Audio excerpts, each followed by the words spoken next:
Oke. Baik Bapak Ibu Saudara, Shalom. Saudara kasih Tuhan yang ada di ruangan Zoom pada malam hari ini bisa lambaikan tangan. Shalom. Haleluya. Saya percaya semuanya dalam keadaan yang baik. Amin. Luar biasa. Karena kita memiliki Tuhan yang penuh kasih, yang sungguh baik buat setiap kita. Mari kita mau berdoa bersama-sama terlebih dahulu. Tuhan Yesus, terima kasih buat anugerah-Mu yang luar biasa. Setiap kami hari ini boleh bersama-sama bersatu hati memuliakan nama-Mu Tuhan, memuji menyembah Engkau. Biarlah sukacita-Mu, kasih-Mu Tuhan, Roh-Mu memenuhi setiap kami pribadi, lepas pribadi Tuhan, dimanapun kami berada. Kami yang tergabung dalam Zoom pada hari ini Tuhan, kami percaya kuasa-Mu yang sanggup menjamah setiap kami Tuhan. Kami siapkan hati kami untuk memuji meninggikan nama Yesus, nama di atas segala nama. Haleluya. Yang siap untuk memuji Tuhan katakan amin. Kita berikan tepuk tangan buat Tuhan kita. Kita percaya Dia Tuhan yang penuh kasih, Tuhan yang sungguh baik buat setiap kita. Amin. Mari kita memuji Tuhan, kita tepuk tangan bersama-sama saudara. Haleluya.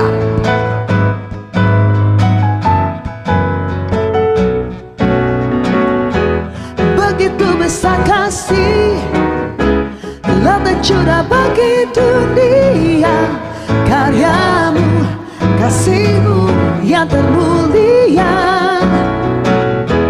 tiada terselami. Besar dan ajaib perbuatan-Mu, Kau beri hidup-Mu bagi diriku. Tiada yang seperti-Mu, Kau berkuasa selamanya. Ku puji Kau selalu. Semuanya sambil tepuk tangan katakan, oh betapa dalamnya, betapa lebarnya kasih setia-Mu. Oh, oh, oh, tiada bandingannya, tiada duanya, tiada seperti Kau. Katakan Yesus, Yesus Tuhanku yang bersuka cita. Tepuk tangan bersama-sama. Haleluya. Kami bersyukur buat kasih-Mu yang luar biasa Tuhan. Engkau Tuhan yang menyelamatkan setiap kami. Sama-sama katakan, begitu besar kasih telah tercurah bagi dunia, karya-Mu, kasih-Mu yang termulia, tiada terselami. Besar dan ajaib perbuatan-Mu, Kau beri hidup-Mu bagi diriku. Amin. Tiada yang seperti-Mu, Kau berkuasa selamanya. Ku puji Kau selalu.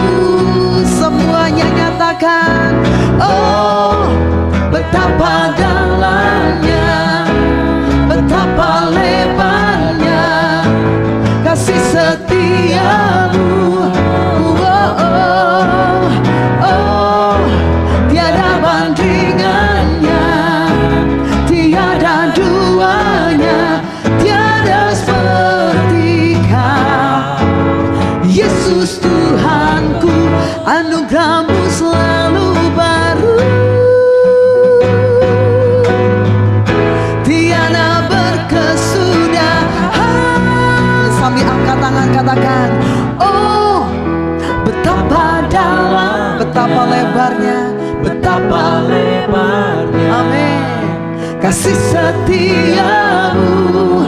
Oh, oh, oh, tiada bandingan, tiada duanya, tiada duanya, tiada seperti Kau. Sekali lagi katakan, oh betapa dalamnya, betapa lebarnya kasih setia-Mu.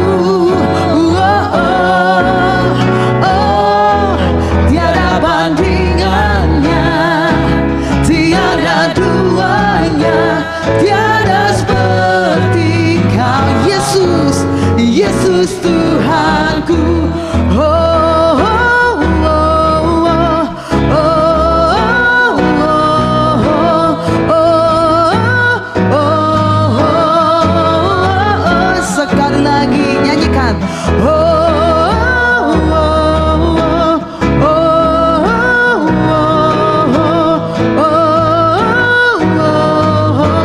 Yesus, Yesus Tuhanku. Mari kita berikan tepuk tangan sorak-sorai bagi Tuhan Yesus. Ku angkat tanganku, ku sorakan haleluya.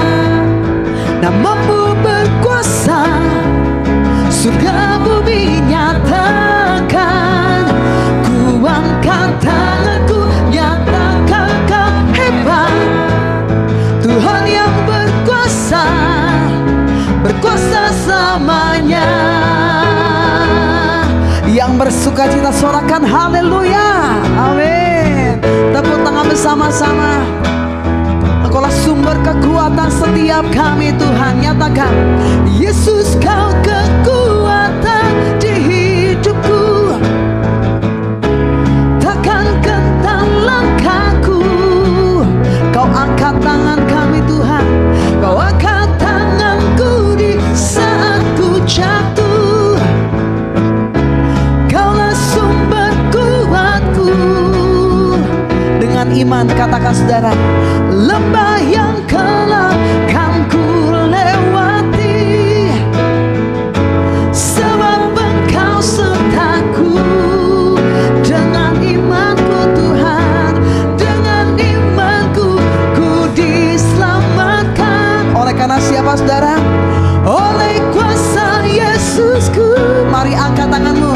Ku angkat tanganku, ku sorakan haleluya. Namamu berkuasa, surga bumi nyatakan. Ku angkat tanganku, nyatakan kau hebat. Tuhan yang berkuasa, berkuasa selamanya. Haleluya. Tepuk tangan bersama-sama. Kami puji namamu Yesus. Engkaulah sumber kekuatan kami. Sekali lagi nyatakan, Yesus kau kekuatan di hidupku. Takkan gentar langkah kami Tuhan. Kau angkat tanganku, kau angkat tanganku di saat ku jatuh. Kaulah sumber kuatku.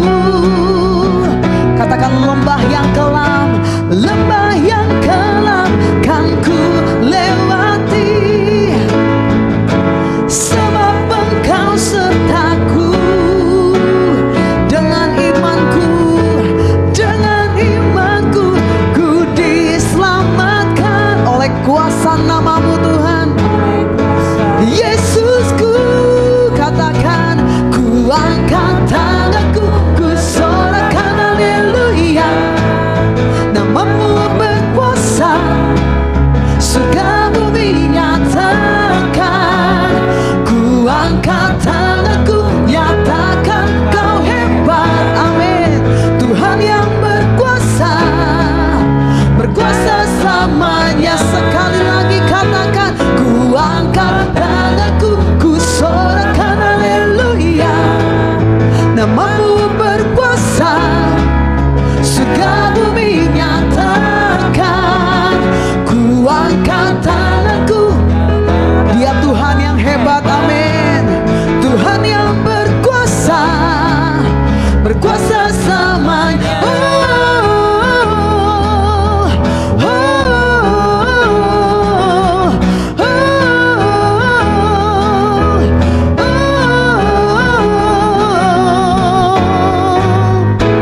Berikan tepuk tangan sorak-sorai buat Tuhan Yesus. Sorakan haleluya, haleluya.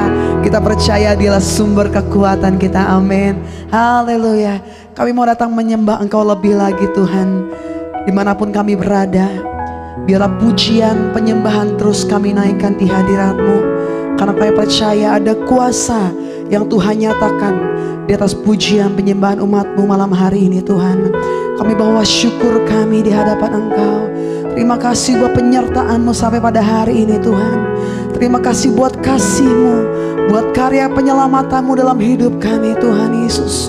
Mari dengan mengangkat tangan naikkan ucapan syukur. Katakan terima kasih Tuhan, terima kasih Yesus. Mari ucapkan syukur. Katakan katakan Engkau baik Tuhan, Engkau baik Tuhan Yesus, Kau sungguh baik Tuhan. Haleluya. Oralabaya shandarabaya kanaralamo kinaralamaya rananamo. Kami naikkan syukur kami, terima kasih Tuhan. Oh Yesus, kami bersyukur, kami mau memuji nama-Mu, kami sembah Engkau. Haleluya. Oh ralaya ralabo, ku datang dengan syukurku, membawa kerinduanku. Yesus, ingin ku menyenangkan-Mu. Mari katakan karya-Mu indah bagi kami. Karya-Mu indah bagiku, kasih yang menyelamatkanku. Yesus, inilah persembahanku. Mari dengan segenap hatimu katakan, ku membawa hatiku, hanya Engkau di hidupku. Yesusku, Kau terindah, selamanya ku menyembah-Mu. Ku membawa hidupku, inilah persembahanku untuk Yesusku yang terindah, selamanya ku menyembah-Mu. Panggil namanya Yesus, Yesus.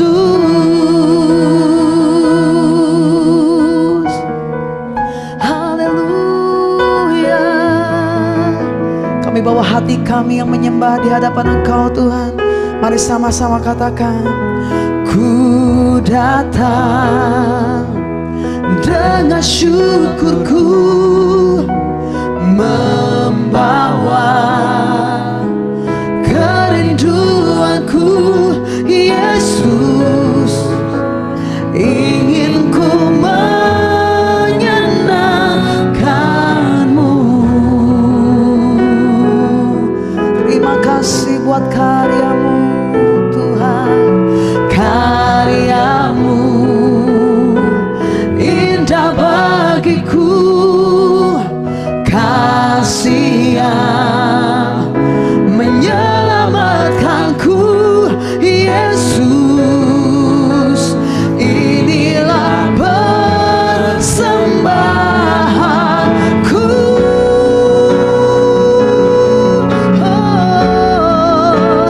Ku membawa hatiku, hanya Engkau, hanya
Mari angkat tangan kita lebih lagi, katakan, ku membawa hatiku, hanya Engkau di hidupku, Yesusku, Kau terindah.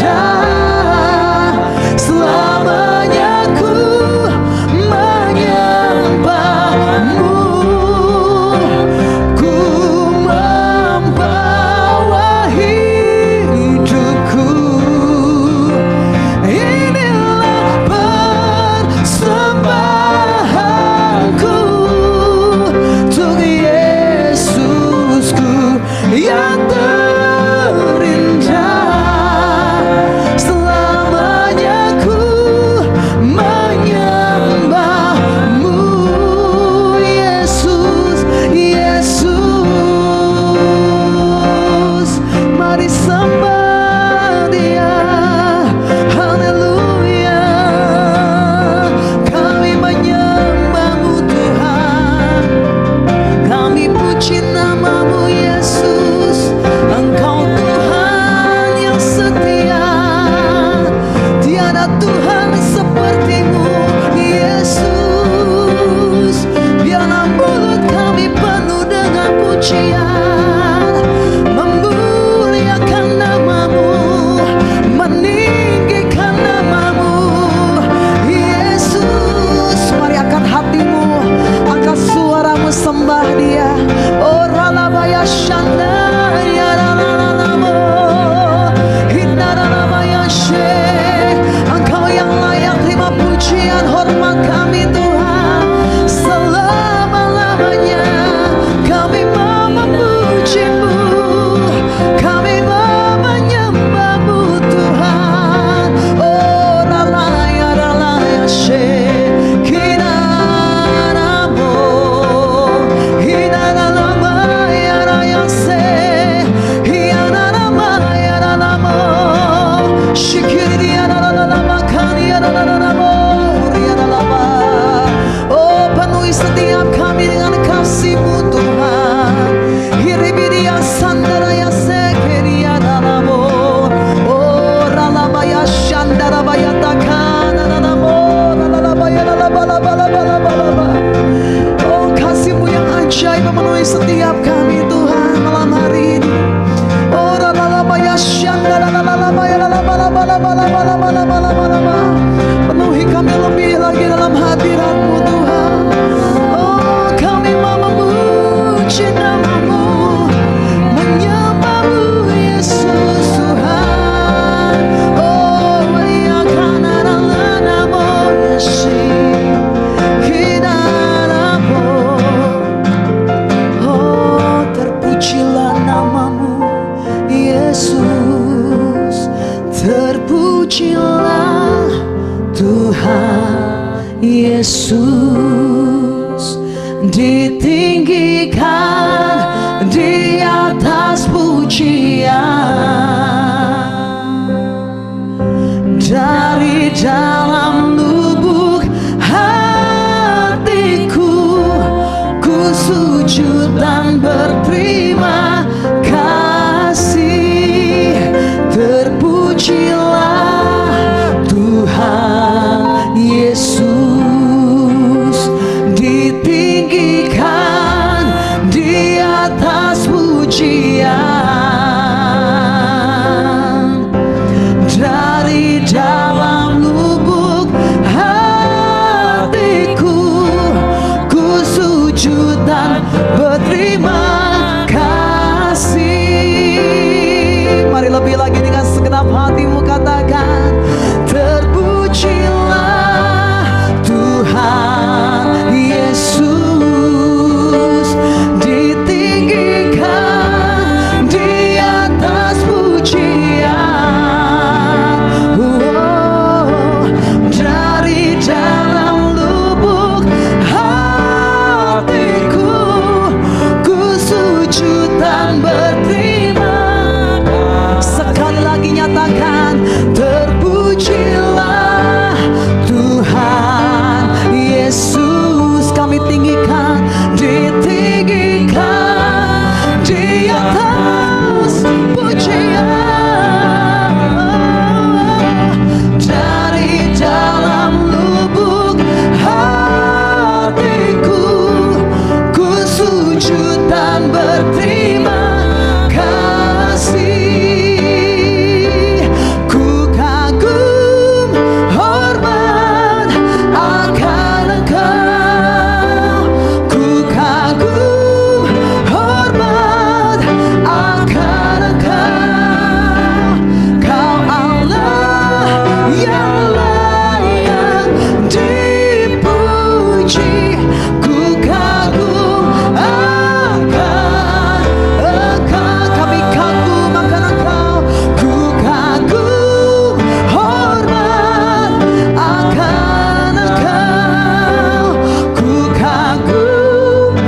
kasih-Mu yang luar biasa Tuhan.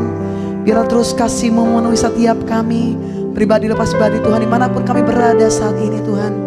Terima kasih Tuhan Yesus. Biarlah segala pujian, hormat, syukur, kemuliaan kami persembahkan hanya bagi Engkau Yesus Tuhan. Dan sebentar kami akan mendengar kami menjadi isi hati-Mu Tuhan. Mari berbicara atas setiap kami mulai hamba-Mu Tuhan. Saya persilakan kepada Pastor Michael Wijaya untuk. Haleluya, puji Tuhan. Terima kasih untuk worship team yang memimpin kita semua untuk masuk ke dalam hadirat Tuhan, di dalam persekutuan doa yang kita lakukan bersama-sama pada malam hari ini. Mari kita tundukkan kepala dan kita berdoa. Bapa Surgawi, terima kasih. Setiap kali kami berkumpul di dalam nama Tuhan Yesus Kristus, maka Engkau hadir di tengah-tengah kami. Dan kami berdoa biar malam hari ini firman-Mu yang mengajari, firman-Mu yang menasehati, firman-Mu yang membangkitkan setiap kami, supaya setiap kami sungguh-sungguh menghidupi siapa sejatinya kami di dalam Kristus Yesus.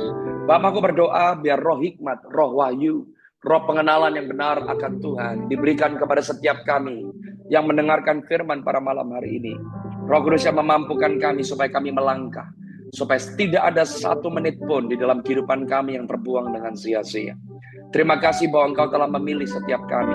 Tuhan menetapkan setiap kami supaya kami berbuah. Dan buah yang kami hasilkan itu tetap. Kami berdoa Roh Kudus tolong setiap kami. Terima kasih Bapak, berkati persekutuan doa Raja Wali.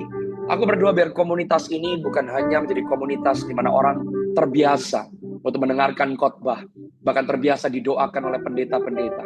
Tapi kami tidak pernah melangkah dan kami tidak mau melakukan suatu apapun juga.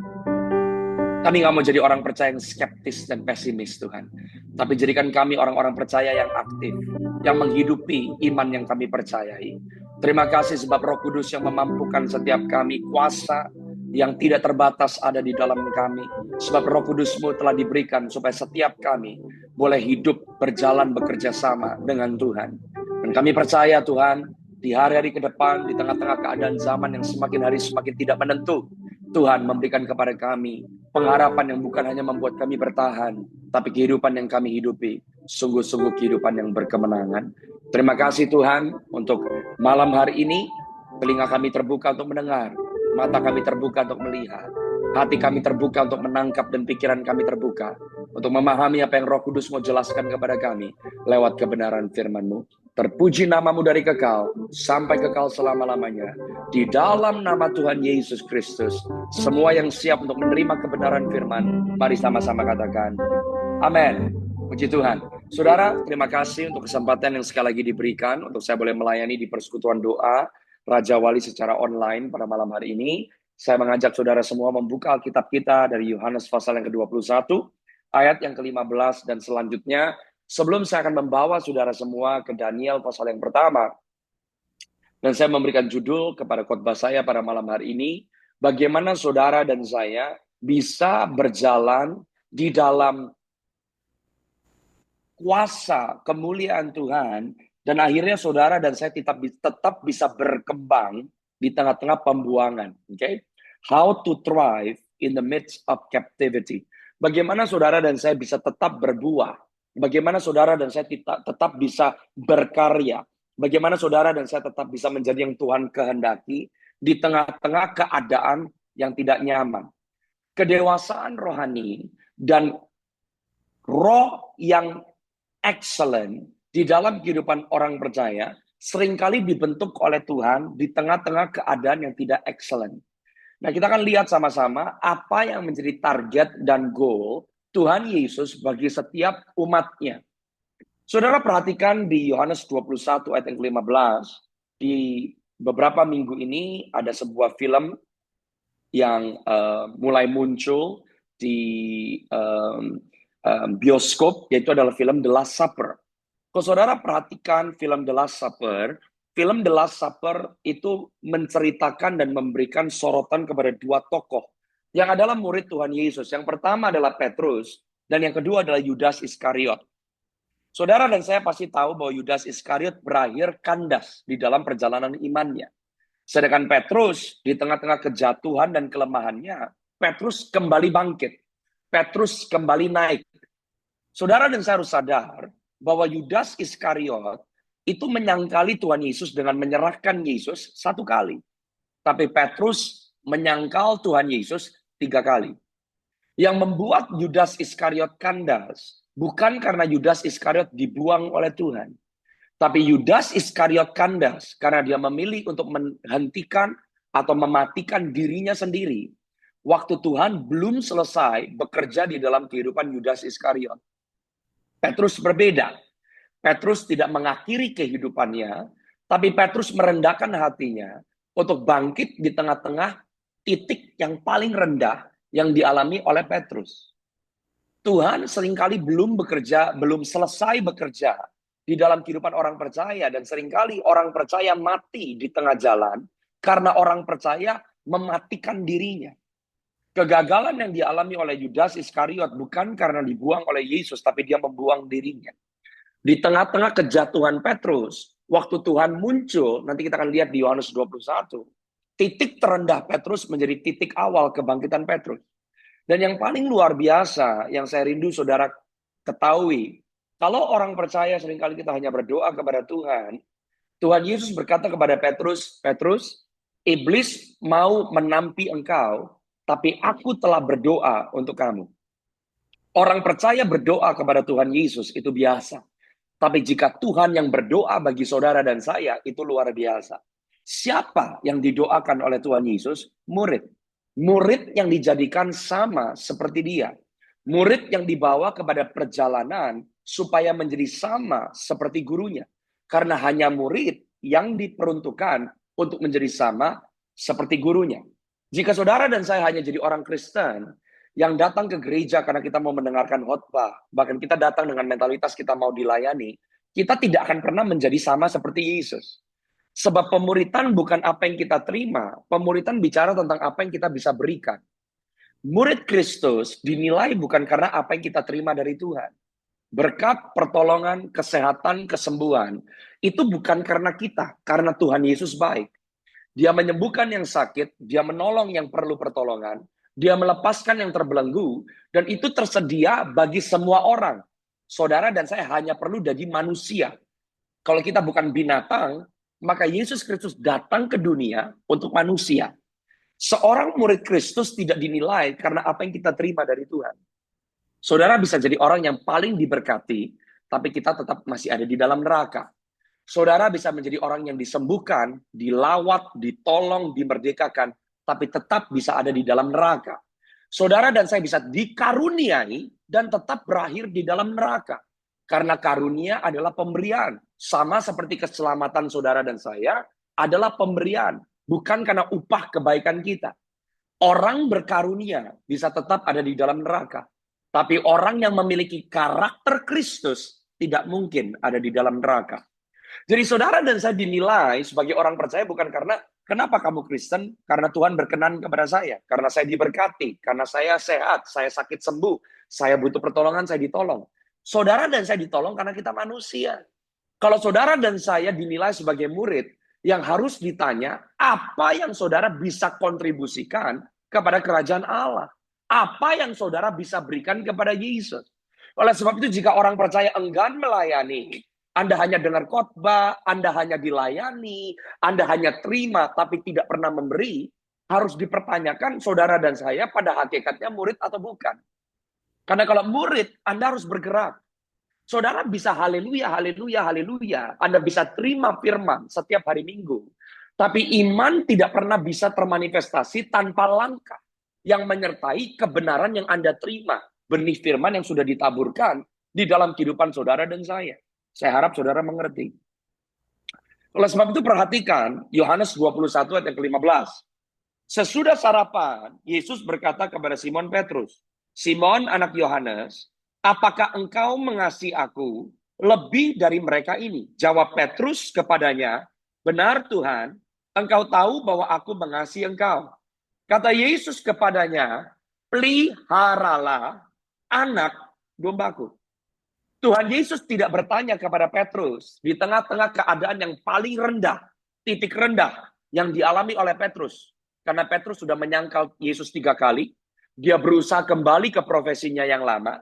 Bahkan di tengah-tengah profesinya yang lama, dia mencoba menangkap ikan tapi dia tidak bisa melakukan apa-apa. Ternyata pengalamannya, ternyata keterampilannya tidak bisa menghasilkan apa-apa. Petrus kembali ke masa lampaunya, bahkan waktu Petrus berusaha untuk bersandar kembali kepada masa lampaunya, Petrus pun tidak mendapatkan hasil apapun. Saudara dan saya harus sadar bahwa seringkali orang percaya seperti itu.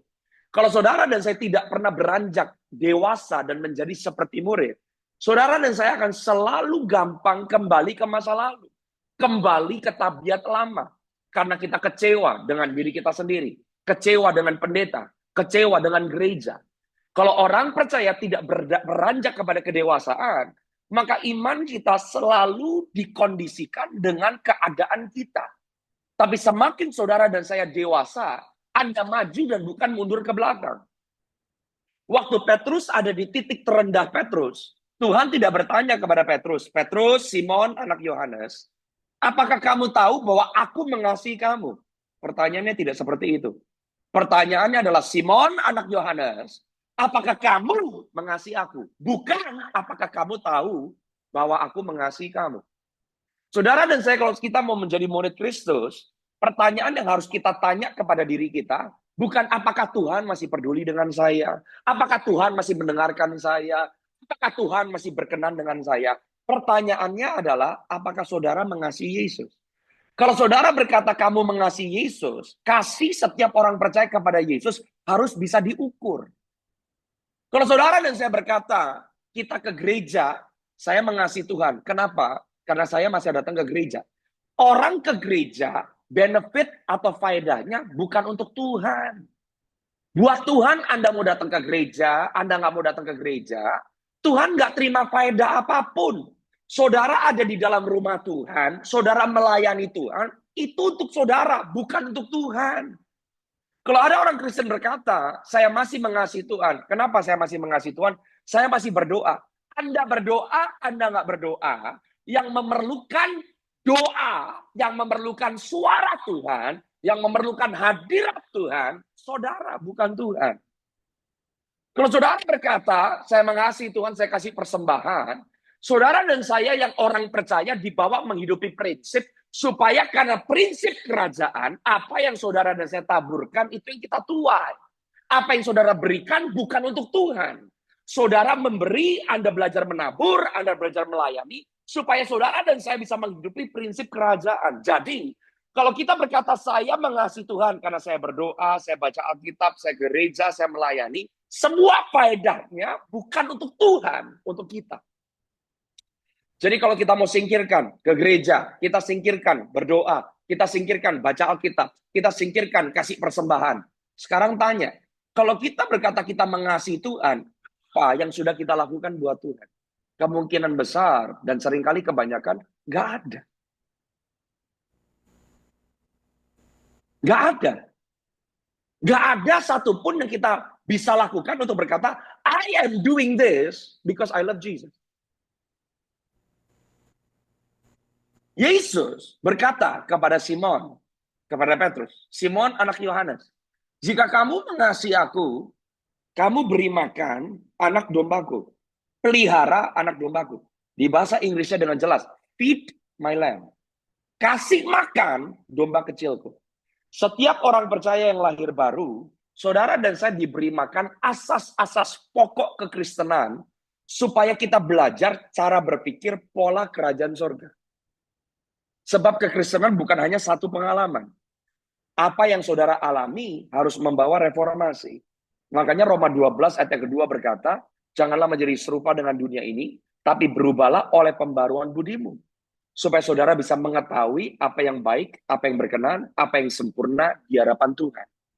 Jadi yang pertama kita makan adalah asas-asas pokok. Jangan sampai kita berhenti hanya dengan makanan bayi. Jangan sampai kita hanya bicara tentang asas-asas pokok kekristenan. Dan kita tidak pernah bahkan bisa melakukan yang masih basic. Kita masih mempertanyakan perlu atau tidak. Kita masih mempertanyakan yang ini oke atau tidak. Tuhan ngerti atau tidak. Itu adalah basic. Kita harus beranjak dari basic. Ayat yang ke-16 berkata, kata Yesus lagi kepadanya untuk kedua kalinya, Simon, anak Yohanes. Apakah engkau mengasihi aku? Jawab Petrus kepadanya, benar Tuhan. Engkau tahu bahwa aku mengasihi engkau. Oleh sebab itu kata Yesus kepadanya, jika engkau mengasihi aku, gembalakanlah domba-dombaku. Kalau bisa yang operate multimedia, biar di ayat firman Tuhan aja. Jangan keluar masuk, biarin di ayatnya aja. Tuhan berkata, gembalakanlah domba-dombaku. Di bahasa Inggrisnya, tend my sheep. Setiap orang percaya yang lahir baru, saudara dan saya akan dibawa kepada pergerakan Tuhan. Ada bedanya di tend atau digembalakan dengan dimanipulasi.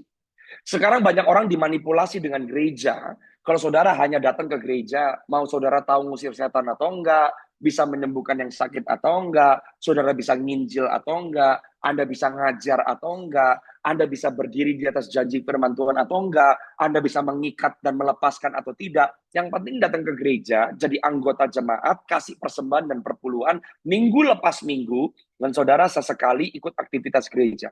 Itu domba dimanipulasi sama gembala dan gereja. Setiap orang percaya yang masuk ke dalam gereja lokal atau komunitas orang kudus, Anda diperlengkapi.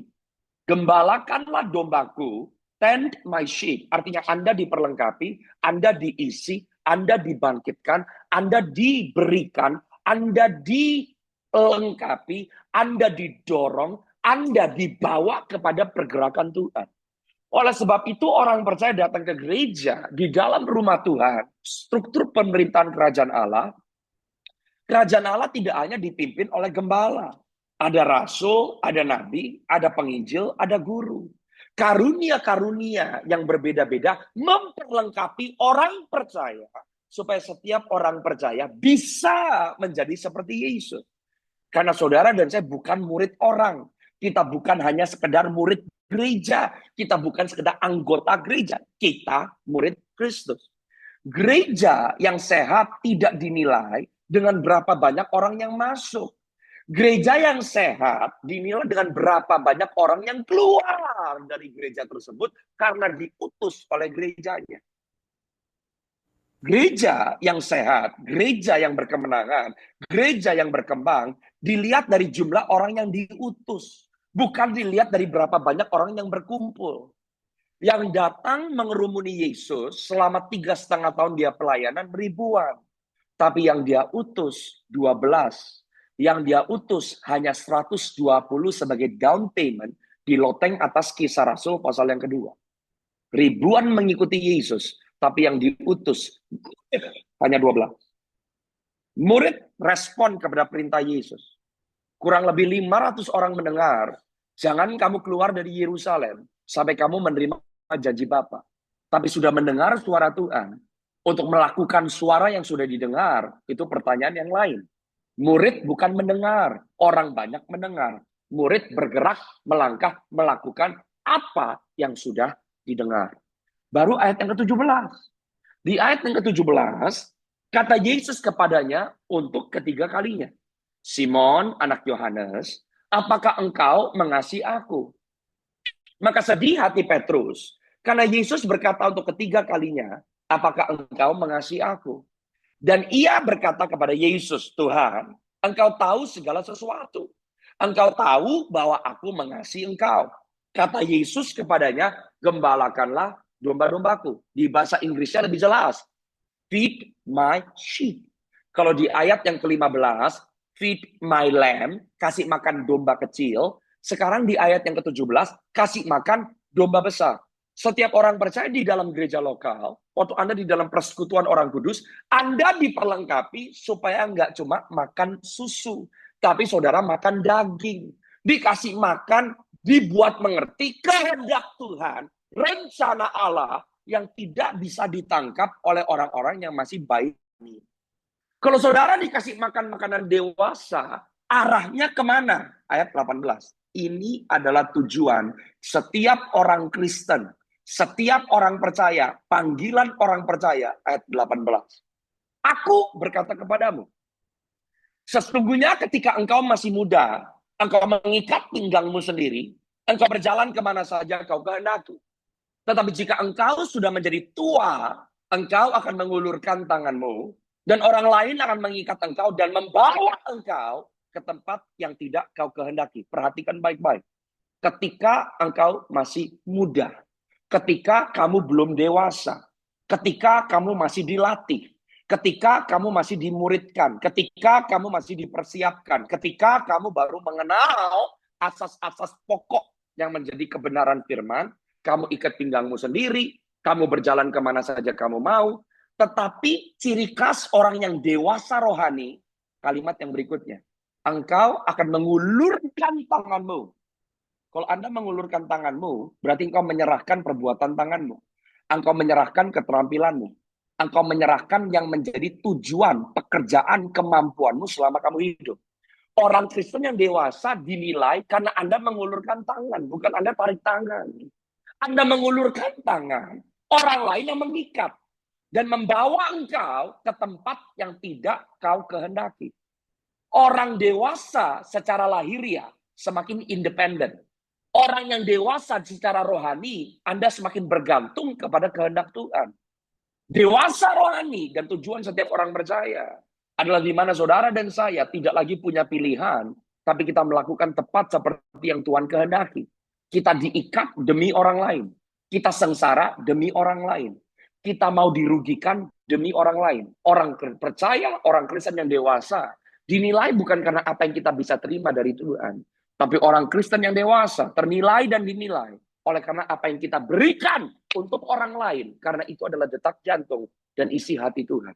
Yang mengerti katakan amin. Ini adalah panggilan setiap orang percaya. Anda dibesarkan, dikasih makan, karena masing-masing orang Kristen, Anda tidak akan dilihat nanti golongan gereja mana. Anda tidak dilihat golongan persekutuan mana. Setiap perkumpulan, persekutuan orang kudus, setiap kepemimpinan, setiap struktur keluarga kerajaan Allah, komunitas orang percaya, memperlengkapi masing-masing orang yang ada di dalamnya, supaya rela kehilangan segala sesuatunya demi Yesus. Saudara perhatikan bahwa Petrus adalah orang yang takut mati. Kenapa Petrus menyangkal Yesus 3 kali? Karena Petrus takut mati. Orang yang sama, lewat pemuritan, bisa menang dengan apa yang tadinya dia takuti. Pemuritan tidak membawa saudara dan saya lari dari yang tidak nyaman. Pemuritan tidak membawa saudara dan saya pergi dari yang merugikan diri sendiri. Petrus yang tadinya takut mati, waktu dia menjadi serupa dengan Yesus, orang yang sama, sekarang menang atas ketakutannya. Karena dia semakin hari semakin diubahkan menjadi seperti Yesus. Dari mana kita bisa lihat perubahan itu terjadi?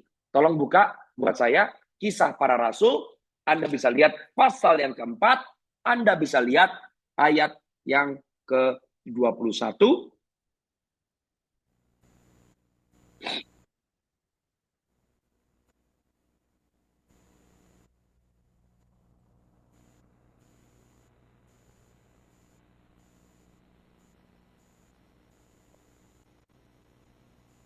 Oke.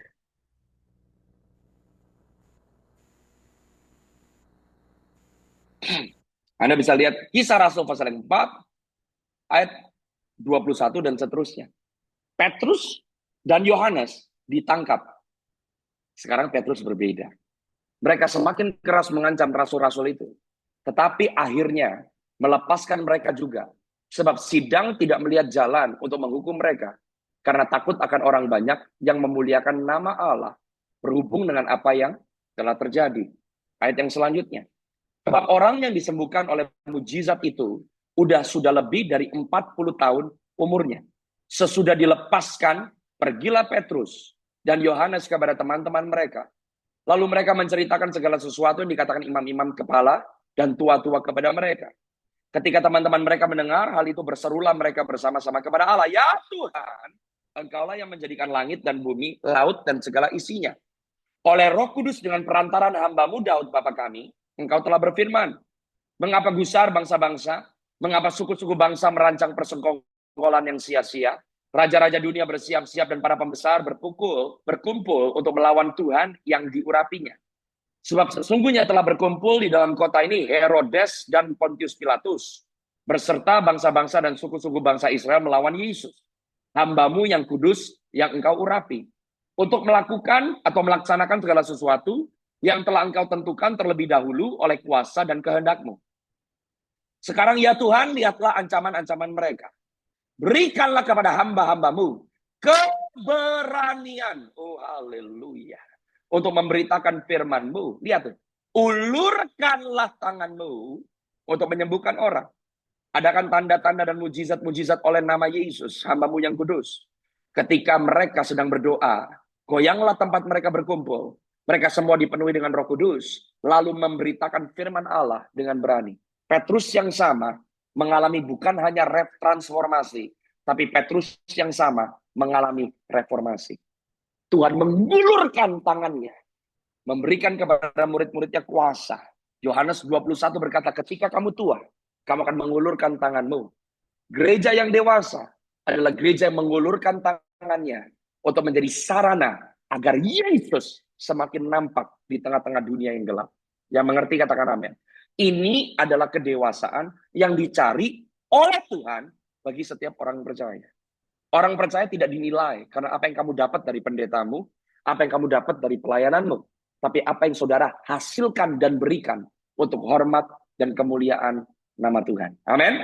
Saya kasih 5 tips. Bagaimana saudara dan saya bisa menang di tengah-tengah tekanan. Karena seringkali iman yang dewasa itu dibentuk di tengah-tengah tekanan. Daniel pasal yang pertama. Saya mau kasih 5 hal. Anda harus mengerti bahwa ini waktunya Tuhan sedang mencari gereja yang dewasa. Bagaimana gereja yang dewasa? Setiap orang percaya memberitakan Injil, menyembuhkan yang sakit, melepaskan yang terbelenggu. Ini bukan hanya tugas gembala, ini bukan hanya tugas penginjil. Ada orang-orang yang menerima jawatan-jawatan yang berbeda-beda untuk mereka melakukan yang menjadi tugas mereka memperlengkapi orang-orang kudus. Setiap orang percaya harus menjadi dewasa di dalam Tuhan. Anda nanti di waktu sendiri baca Kisah Rasul 4 ayat 32 sampai 37. Anda akan lihat cara hidup jemaat mula-mula. Yang mengerti katakan amin. Sekarang lihat Daniel pasal yang pertama. Ayat yang pertama sampai ayat yang keempat. Saya mau kasih 4 tips. Ada 4 prinsip yang bisa kita terapkan. Bagaimana saudara dan saya bisa berkembang di tengah-tengah tekanan. Oleh sebab itu setiap orang percaya mengalami tekanan. Tekanan mengeluarkan apa yang tersembunyi di dalam. Perhatikan. Tuhan menguji kalau setan mencobai. Setan mencobai supaya saudara dan saya kandas. Tuhan menguji supaya apa yang tersembunyi di dalam itu bisa keluar. Makanya Rasul Paulus berkata, aku meletakkan dasar. Dasarnya nggak bisa diganti. Yesus Kristus. Fondasinya adalah firman. Prinsip kebenaran. Bagaimana setiap orang membangun di atasnya terserah. Pakai emas, pakai permata, pakai perak, atau pakai rumput kering, jerami, atau kayu, terserah. Pada saat masing-masing orang membangun di atas fondasi kebenaran, Tuhan tidak akan usik. Tapi ujian akan membuktikan apa yang ada di dalam saudara dan saya. Paham ya? Setiap ujian yang kita alami mengeluarkan apa yang tersembunyi di dalam. Oke, jadi tidak ada pengembangan di dalam kehidupan orang percaya tanpa ujian. Perhatikan, nggak ada Daniel, nggak ada Sadrak, nggak ada Mesak, nggak ada Abednego kalau tidak ada pembuangan. Oke, saya kasih contoh. Sebelum Yesus memulai pelayanannya, dia dicobai di padang gurun dengan 3 macam pencobaan. Yang muncul di depan Yesus, setan. Sebelum Yesus naik ke atas kayu salib, melakukan tugasnya yang paling primer, yaitu mati bagi penebusan umat manusia, dia harus berhadapan dengan taman yang namanya Taman Getsemani. Di padang gurun, sebelum Yesus memulai pelayanannya, dia ketemu setan. Musuh terbesar orang Kristen, bukan setan. Musuh terbesar pemuritan, itu diri sendiri. Sebab di Taman Getsemani, yang muncul bukan setan. Yesus harus berhadapan dengan dirinya sendiri. Dan Yesus tidak sedang berusaha memelintir tangan Tuhan supaya mengubah kehendaknya. Doa menyelaraskan kita kepada kehendak Tuhan. Di Taman Getsemani, Yesus Kristus berdoa, bukan kehendakku, tapi kehendakmu yang harus jadi. Bukan rencanaku, tapi rencanamu yang harus jadi. Doa menyelaraskan kita menjadi seperti yang Tuhan kehendaki. Saudara dan saya akan ketemu dengan padang gurun. Saudara dan saya harus ketemu dengan Getsemani. Karena sebetulnya kemenangan kita ada di padang gurun. Kemenangan kita ada di Getsemani. Kemenangan yang Yesus alami di padang gurun melepaskan kuasa Tuhan yang tidak terbatas selama 3,5 tahun dia melayani. Kemenangan Yesus di Taman Getsemani membuat Yesus selesai sampai titik darah penghabisan. Kemenangan dimenangkan waktu saudara dan saya menang di tengah-tengah situasi yang paling tidak memungkinkan. Tidak ada destiny Daniel, tidak ada destiny Sadrak, Mesak, dan Abednego sebelum ada Daniel pasal yang pertama. Sebelum Daniel mendapatkan pesan Tuhan dan pewahyuan yang luar biasa tentang akhir zaman, Anda akan baca Daniel masuk di gua singa. Setiap hamba Tuhan yang menyelesaikan tugas, visi, panggilan Tuhan harus menang di padang gurun, di tengah-tengah ketidaknyamanan yang dialami. Saya kasih 5 tips. Daniel 1 ayat yang pertama sampai ayat yang kelima. Perhatikan. Pada tahun yang ketiga, pemerintahan Yoyakim Raja Yehuda, datanglah Nebukadnezar Raja Babel ke Yerusalem, lalu mengepung kota itu. Ayat yang kedua. Tuhan menyerahkan Yoyakim Raja Yehuda dan sebagian dari perkakas-perkakas di rumah Allah ke dalam tangannya. Semuanya itu dibawanya ke tanah Sinear, ke dalam rumah dewanya. Perkakas-perkakas itu dibawanya ke dalam pembendaraan dewanya. Ayat yang ketiga. Raja bertitah kepada Aspenas, kepala istananya, untuk membawa beberapa orang Israel yang berasal dari keturunan raja dan dari kaum bangsawan. Mereka itu orang-orang muda yang tanpa cacat, berperawakan bagus, memahami berbagai hikmat, berpengetahuan banyak, mempunyai pengertian tentang ilmu, cakap untuk bekerja dalam istana raja. Mereka akan diajar sastra dan bahasa orang Kasdim. Raja menetapkan bagi mereka jatah setiap hari dari santapan raja dan dari anggur yang biasa diminumnya. Mereka harus dididik selama 3 tahun dan sesudah itu mereka harus bekerja bagi raja. Tips yang nomor 1, jangan tolak ketidaknyamanan. Seringkali saudara dan saya harus sadar bahwa hal-hal yang tidak nyaman di dalam kehidupan saudara dan saya seringkali bukan karena peran setan. Ada hal-hal yang tidak nyaman. Ada masalah pergumulan yang saudara harus lewati. Dan pergumulan masalah ketidaknyamanan yang saudara dan saya lewati nggak bisa ditengking. Dari mana ayatnya? Coba tolong dibuka buat saya. Yeremia 27 ayat yang ke-6.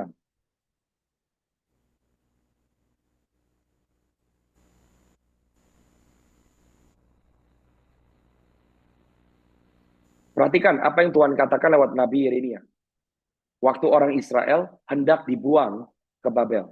Sekarang, aku menyerahkan segala negeri ini ke dalam tangan hambaku. Di mata orang Israel, Nebukadnezar monster. Di mata orang Israel, Nebukadnezar penjajah. Tapi di mata Tuhan, Nebukadnezar hambanya. Seringkali orang Kristen nggak paham. Apa yang saudara dan saya coba tengking, apa yang saudara dan saya coba untuk hindari, apa yang saudara dan saya coba untuk hiraukan atau halaukan adalah hamba Tuhan.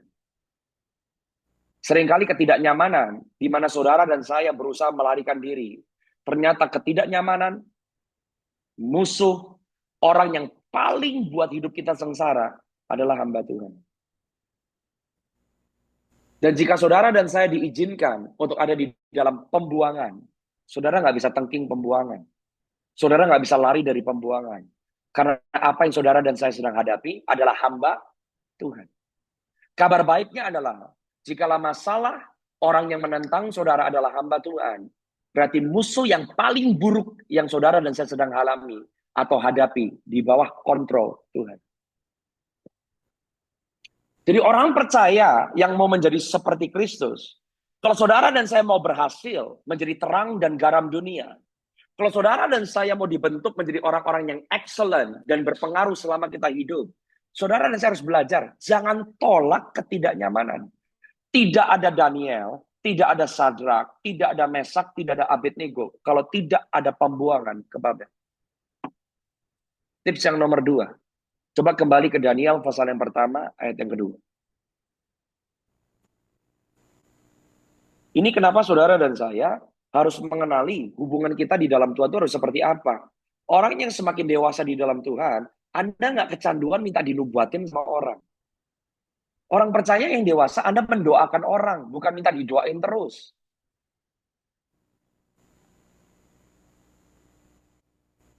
Tuhan menyerahkan Yoyakim, Raja Yehuda, dan sebagian dari perkakas-perkakas di rumah Allah ke dalam tangan. Saudara harus sadar, buat orang Yahudi, mereka tidak bisa melakukan ibadah mereka kalau tidak ada perkakas-perkakas bait suci. Waktu orang Israel dibuang ke Babel, perkakas-perkakas bait suci ternyata diambil sama Raja Babel. Kenapa Daniel, Sadrak, Mesak, dan Abednego tetap bisa bukan hanya bertahan tapi berkemenangan di tengah-tengah pembuangan? Sebab penyembahan atau hubungan intim mereka dengan Tuhan tidak ditentukan dengan bait suci yang di luar. Tapi keintiman Daniel, Sadrak, Mesak, dan Abednego ditentukan dengan bait suci yang ada di dalam mereka. Nomor dua, saudara dan saya harus belajar memerintah di bumi dari keintimanmu dengan Roh Kudus di dalam manusia rohmu. Kekristenan saudara tidak tergantung dengan pendeta. Kekristenan saudara tidak tergantung Anda terbilang dengan kelompok mana. Your intimacy with God releases the power of God. Jadi kalau saudara intim dengan Tuhan, Anda nggak bisa dengar suara Tuhan. Kamu selama ini intim sama siapa?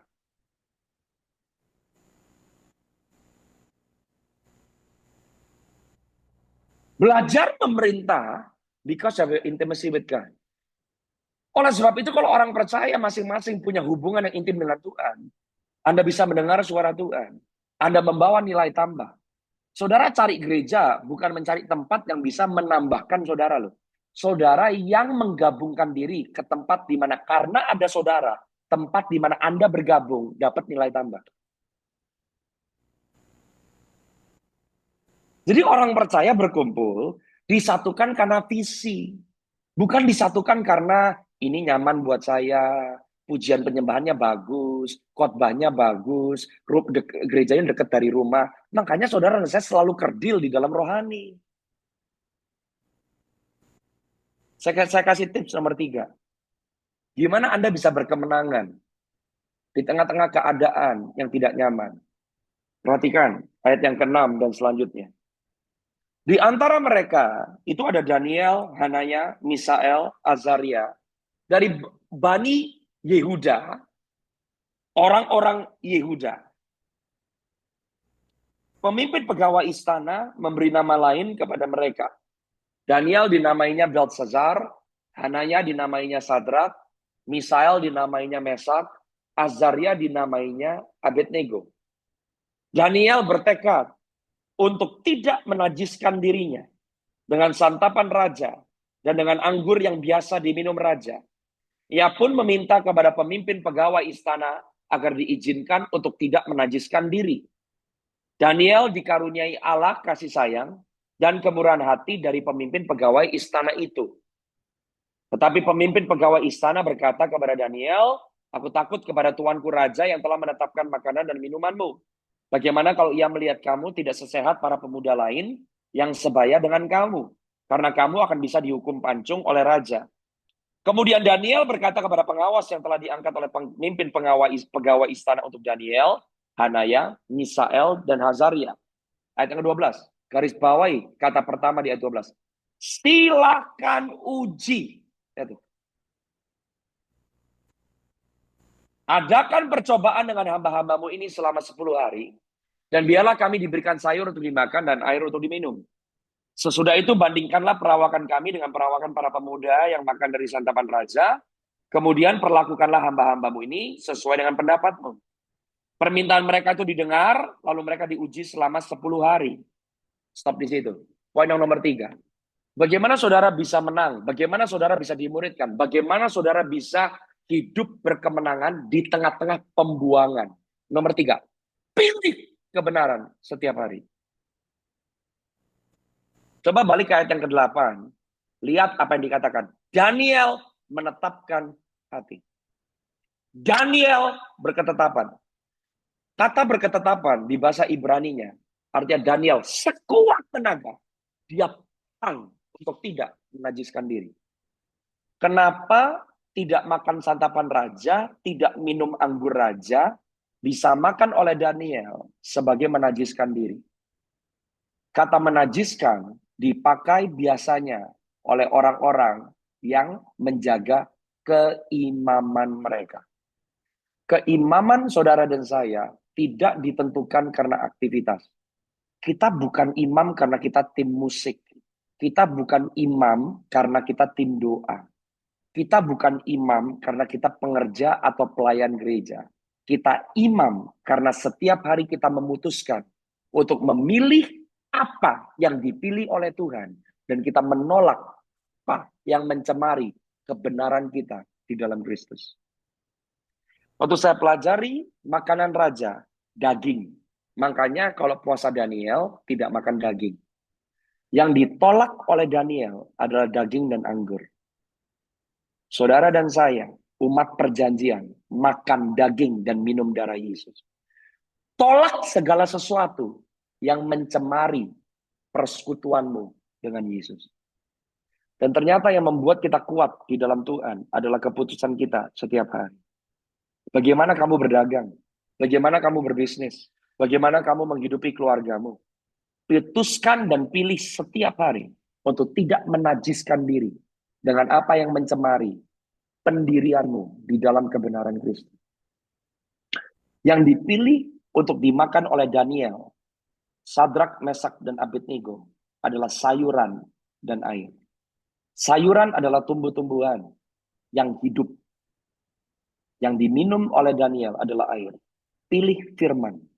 Makan firman setiap hari. Pilih kebenaran firman. Tolak yang menjadi cara dunia. Buat orang yang lain, kalau makanan-makanan raja, kalau minum anggur raja, seharusnya secara fisik lebih kuat. Kenapa ditolak oleh Daniel? Semua yang dilakukan di Babylon memiliki oknum penyembahan berhala. Mungkin saudara dan saya berpikir, saya nggak nyembah patung kok. Saya nggak nyembah ilah kok. Saya datangnya ke gereja. Penyembahan berhala bukan hanya ngomong tentang oknum. Bukan bicara hanya tentang patung. Tapi kepada prinsip mana kita memilih untuk hidup. Prinsip yang kita hidupi adalah Tuhan yang kita sembah. Orang yang menyembah Yesus menghidupi prinsip kebenaran.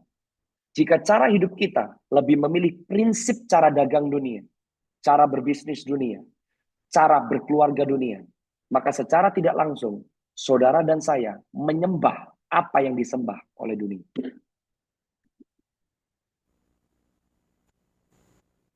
Yang mengerti katakan amin. Daniel, Hanaya, Mishael, Azaria diberikan nama Babilonia. Nama mereka bisa berubah, tapi identitas mereka tidak pernah berubah. Yang dilakukan oleh orang Babylon adalah mengupayakan supaya orang Yahudi hidup seperti orang Babylon. Saudara dan saya ada di dalam dunia ini. Tapi Yesus berkata dengan jelas, kita tidak datang dari dunia ini. Saudara dan saya ada di dalam dunia, tapi cara hidup kita berbeda dengan cara hidup dunia ini. Yang nomor 4, bagaimana saudara bisa berkemenangan di tengah-tengah masa pembuangan? Ayat yang ke-15. 10 hari kemudian, ternyata perawakan mereka lebih baik, dan mereka kelihatan lebih gemuk daripada semua pemuda yang telah makan dari santapan raja. Selanjutnya pengawas itu selalu mengambil makanan mereka, dan anggur yang seharusnya mereka minum, dan memberikan sayur kepada mereka. Jadi nggak cuma masa karantina 1 minggu, 10 hari. Itu menjadi lifestyle. Ini bukan kelinci percobaan, tapi ini kehidupan. Kepada keempat pemuda itu, ayat 17, Allah memberikan pengetahuan dan kepandaian tentang berbagai sastra dan hikmat. Daniel juga mempunyai pengertian tentang berbagai penglihatan dan mimpi. Oh, haleluya. Kalau Anda baca tadi di Daniel 1, ayat yang keempat, di ayat yang keempat tercatat semua keterampilan jasmani yang dimiliki oleh Daniel dan sahabat-sahabatnya. Tapi di ayat yang ke-17, yang diterima oleh Daniel, yang diterima oleh Hanaya, Mishael, dan Azaria adalah kuasa supranatural, pertolongan ilahi yang hanya bisa datang dari Tuhan. Nomor 4, percaya kepada kuasa Tuhan yang supranatural. The moment orang Kristen sudah tidak lagi percaya akan kuasa Tuhan yang supranatural, maka saudara dan saya bukan lagi orang percaya. Tolong garis bawahi ayat 17. Kepada keempat orang muda itu, Allah memberikan pengetahuan, kepandaian tentang berbagai-bagai tulisan dan hikmah. Sedang Daniel juga mengerti tentang berbagai-bagai penglihatan dan mimpi. Ini pengurapan. Ini nubuatan sebetulnya. Bukankah Alkitab berkata di Yoel 2:28, di akhir zaman ini, roh Tuhan akan ada pada semua umat manusia. Anak-anak bernubuat, yang muda mendapat penglihatan, yang tua mendapat mimpi. Di tengah-tengah keadaan zaman yang semakin bobrok, Tuhan sedang mencari Daniel yang bisa dia bangkitkan. Dan saudara dan saya harus menjadi orang-orang yang bergantung dan bersandar kepada kuasa Tuhan yang tidak terbatas. Tidak masuk akal secara logis, tapi adalah prinsip kebenaran yang membawa realitas surga termanifestasi. Kehendak Tuhan termanifestasi. Kerajaan Tuhan termanifestasi di bumi seperti di surga. Yang mengerti katakan amin. Anda harus minta the supernatural power of God. Kuasa supranatural Tuhan akan dialami oleh orang-orang yang terlebih dahulu berani melangkah menuruti prinsip kebenaran firman. Itu yang poin nomor 3. Pilih Tuhan. Pilih kebenaran. Pilih prinsip Alkitab setiap hari. Dan yang terakhir yang nomor 5. Daniel 9 ayat 23.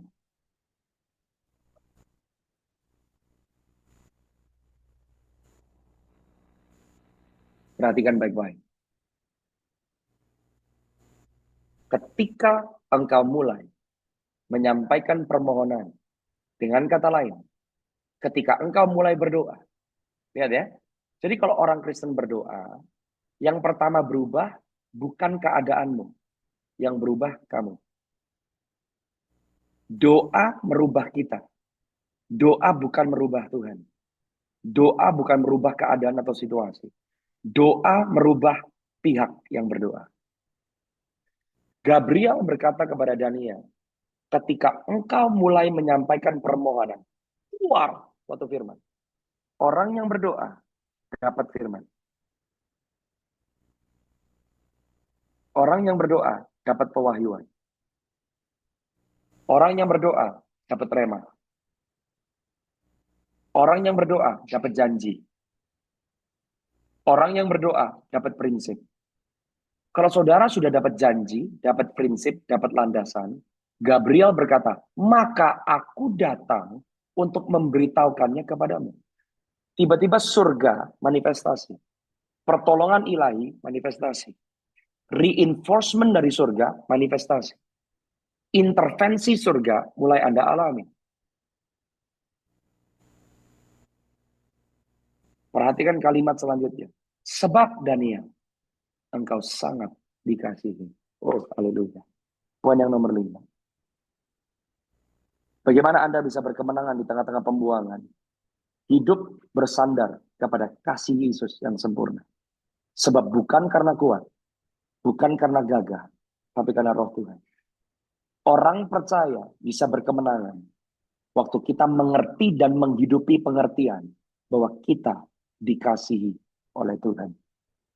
Orang yang dikasihi oleh Tuhan baru bisa mengasihi Tuhan dengan benar. Orang yang mengasihi Tuhan bisa mengasihi Tuhan karena dimampukan oleh kasih Tuhan yang luar biasa. Yang mengerti katakan amin. Saya harap saudara diberkati dengan apa yang saya bagikan. Saya berdoa setiap orang yang bergabung di persekutuan doa Raja Wali. Ini waktunya jadi dewasa. Anda dinilai bukan karena apa yang kamu terima. Anda dinilai karena apa yang kamu berikan untuk Tuhan. Anda dinilai karena menjadi serupa dan sama seperti guru kita yaitu Yesus Kristus. Kita mengulurkan tangan kita. Kita dibawa ke tempat yang kita tidak kehendaki. Tapi di situ Allah beserta dengan kita. Selama kita hidup, kita menyatakan Kristus. Kerajaannya datang dan kehendaknya jadi di bumi seperti di surga. Amin. Mari persiapan perjamuan kudus. Kita mau sama-sama masuk di dalam perjamuan kudus. Supaya firman yang saudara dengar, Anda bukan hanya imani, tapi Anda hidupi. Dengan pertolongan Roh Kudus, Anda terapkan di dalam kehidupanmu. Dan saya percaya, firman yang menjadi rema, melepaskan kuasa Tuhan yang tidak terbatas, memampukan saudara dan saya. Dan orang-orang yang hidup di dalam firman, akan menjadi seperti pohon tarbantin kebenaran. Tanaman Tuhan. 1.000 rebah di sebelah kiri. 10.000 bisa rebah di sebelah kanan. Tapi orang benar tidak bisa digoyahkan. Amin. Haleluya. Mari angkat tanganmu sama-sama dan angkat roti. Naikkan syukurmu di hadapan Tuhan. Bapa, terima kasih sebab firman-Mu adalah kehidupan. Waktu kami masuk di dalam perjamuan kudus sama-sama pada malam hari ini, kami mau menjadi satu dengan kebenaran firman-Mu. Mampukan setiap kami bukan hanya tahu, tapi kami menghidupi apa yang sudah kami dengar. Roh Kudus tolong kami, supaya kami mau menyangkal diri kami, memikul salib kami, dan mengikuti Engkau. Bapa, di dalam nama Yesus, kami berdoa. Kami mau sama-sama commit, supaya tubuh kami persembahkan sebagai persembahan yang hidup, yang kudus, yang berkenan. Supaya kami tidak menjadi serupa dengan dunia ini. Kami tidak menjadi sama seperti dunia ini. Tapi kami diubahkan dan berubah oleh pembaruan budi kami. Supaya kami tahu, kami menghidupi yang menjadi kehendak Allah. Yang baik, yang berkenan, dan yang sempurna. Jika saudara mau, ambil beberapa detik, persembahkan seluruh hidupmu. Taruh hidupmu di atas mezbah.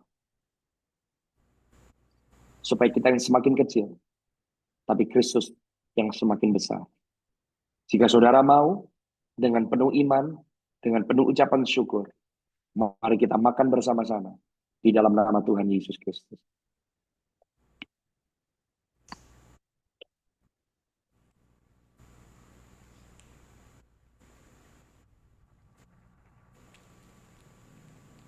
Terima kasih Tuhan Yesus. Angkat cawan di tangan kanan.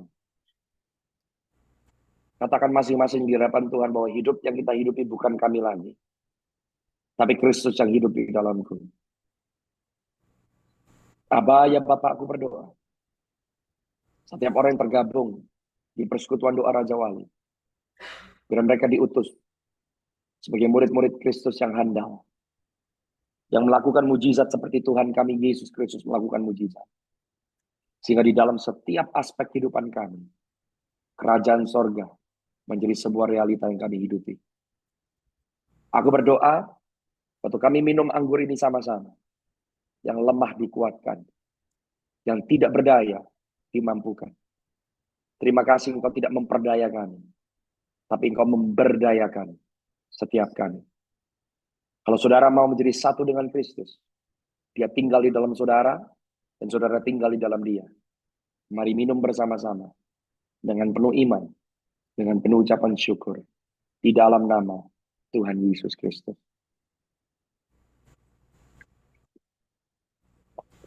Oh, haleluya. Angkat tanganmu tinggi-tinggi, naikkan syukurmu di hadapan Tuhan. Bapa, terima kasih. Engkau baik dalam hidup kami. Engkau memilih kami untuk hidup di masa yang seperti ini. Kami berdoa, biar datang kerajaan-Mu dan jadi kehendak-Mu di dalam dan melalui setiap kami, seperti di surga. Terima kasih Tuhan untuk malam hari ini. Berkati persekutuan doa Raja Wali. Di dalam nama Yesus, release your anointing. Release your power. Mampukan kami mengambil langkah iman. Keluar dari zona nyaman kami. Bapa, setiap kami dipercaya dengan setiap karunia, talenta, kemampuan dan keterampilan. Urapi tangan setiap kami. Agar apa yang kami pegang dengan tangan kami, Tuhan buat berhasil untuk hormat dan kemuliaan nama-Mu. Terpuji nama-Mu Tuhan. Dari kekal sampai kekal selama-lamanya. Di dalam nama Tuhan Yesus Kristus. Saudara yang percaya, saudara yang mau melangkah, mari sama-sama kita katakan, Amin. Tuhan Yesus memberkati saudara semua. Amin. Puji nama Tuhan.